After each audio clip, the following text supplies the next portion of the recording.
유죄가 나오더라도 선거법에서 벌금 100만 원 이상이냐 그 미만이냐 이거는 굉장히 중요한 문제일 수 있습니다. 그 부분이 관전 포인트이기도 하고요. 그래서 저희가 계속해서 지켜보도록 할 거고 그만큼 그렇기 때문에 더더욱 이재명 대표 재판에 관심이 많고 많은 사람들이 또 국민의힘에선 특히나 이 이재명 대표 재판을 생중계로 하자라고 이야기를 하고 있습니다. 자, 관련해서 저희가 그래픽을 좀 준비해봤는데요. 화면 함께 보겠습니다. 자, 법원이 지금 움직임을 조금씩 보여주고 있습니다. 15일 이번 주 금요일 오후 2시 30분 선거법 재판 1심 선고가 있습니다. 질서유지 계획, 아무래도 많은 사람들이 법원 주변으로 모여들 테고 방청객들도 무수히 많이 들어갈 것 같습니다. 그래서 일단 소법정, 한 30명 정도 들어갈 수 있는 소법정에서 중법정으로 변경하기로 했고요. 역대 최고 수준의 보안 요원 대책도 지금 현재 마련하고 있습니다. 재판부와 이재명 동선을 방청객과 철저하게 분리시키겠다. 아무래도 부딪히다 보면은 물리적 충돌이 발생할 수도 있기 때문에 그 부분에 대해서 대비를 하고 있다.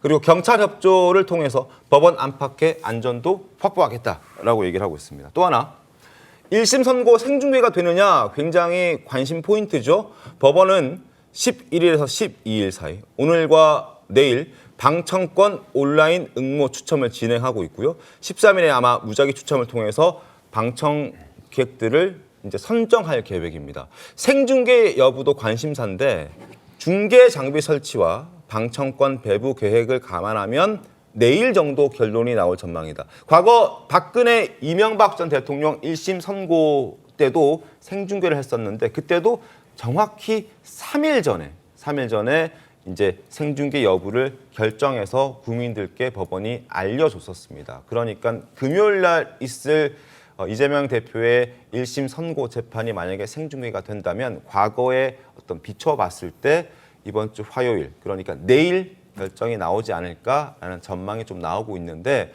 어떻습니까? 생중계 어떻게 결정될 것 같습니까? 글쎄요, 이게 2017년에 대법원 규칙을 바꿔가지고요. 네. 이제 1심과 2심도 생중계를 할 수 있도록 돼 있는데 네. 우선 뭐 피고인이 동의할 리는 없죠. 그러나 이제 피고인이 동의하지 않았을 경우에는 공적인 이익 이렇게 판단을 하거든요. 근데 공적인 이익이라는 게 좀 애매하긴 합니다. 그러니까 결국 재판부가 결정한다는 얘기인데 그런데 잘 아시다시피 이명박 전 대통령, 박근혜 전 대통령 이 1심도 그 중계가 됐는데 그런 경우에는 전직 대통령의 사건이에요. 네. 그렇죠? 자, 이거는 이재명 대표는 현재 각종 여러 가지 뭐 그 조사 수치나 이걸 보면 뭐 미래에 가장 강력한 정치 지도자가 될 가능성이 높은 사람이에요. 물론입니다. 그러면은 전직 대통령의 잘못에 대해서 단죄하는 것보다 국민들의 관심, 공적 이익이 저는 더 크다고 보거든요. 개인적으로는. 네. 그렇기 때문에 그런 점에서 본다면 박근혜 전 대통령과 이명박 전 대통령의 사건을 만약에 생중계했다면 그건 이제 물론 재판부는 다르지만 네.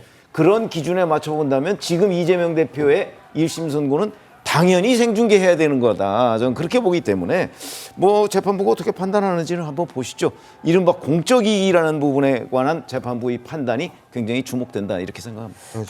글쎄요, 저는 아무래도 국민의 알 권리와 그리고 이제 이재명 대표의 인권 이 두 개가 충돌하는 지점이라고 생각이 들어요. 당연히 이제 형사 피고인으로서는 동의하지 않을 것이고 그렇다면 재판부가 정말 국민의 알 권리와 공익 차원에서 이것을 허가할지를 고민할 것으로 보이는데요.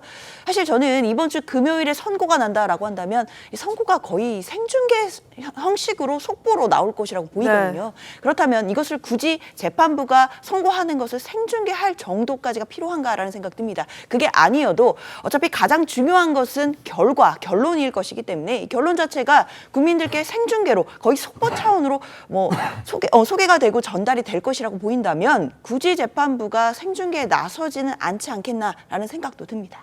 근데 저는 좀 생각은 달라요. 같은 민주당이긴 한데 네. 생중계 해야 된다고 보시는 거죠? 저는 생중계를 하는 게 낫다고 보는 게 이게 지금 우리 사회가 정치적인 갈등이 너무 심하잖아요. 네.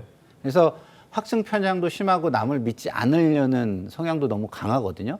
그런 상황이면 이렇게 다 보고서 개개인이 어느 정도 판단할 수 있게 해주는 게 이후의 사회적인 갈등과 논란을 줄일 수 있는 방법이 아닐까. 알 권리도 알 권리지만 저는 사회적 갈등을 좀 줄이는 방안의 하나로서 네. 사람들이 판단할 수 있는 근거를 더 주는 것이 좀 더 낫지 않을까 이런 생각이 듭니다. 직접 당사자의 목소리보다도 이제 재판을 실시간으로 보게 함으로써 그렇죠. 네. 의혹을 조금 더 상쇄할 그렇죠. 수 있는 그러니까 것 판사, 아니냐. 뭐 검사, 뭐 그다음에 변호인이 어떤 말을 하고 어떤 식으로 하는지가 다 보이잖아요. 네. 그러면은 본인이 개인적인 판단을 하기가 더 좋은 거죠. 예를 들어서 뭐 언론에서 기사로 나오는 거는 어찌 보면 한 번은 또 편집을 거쳤다고 볼 수가 있는 거거든요. 그래서 그렇지 않게 보여주는 게 지금처럼 사회적인 갈등이 심한 사회에서는 이렇게 그냥 보여줘서 사람들이 판단하게 하는 게 사후에 논란을 줄이는 데 도움이 될 것이다 이런 생각이 좀 듭니다. 알겠습니다.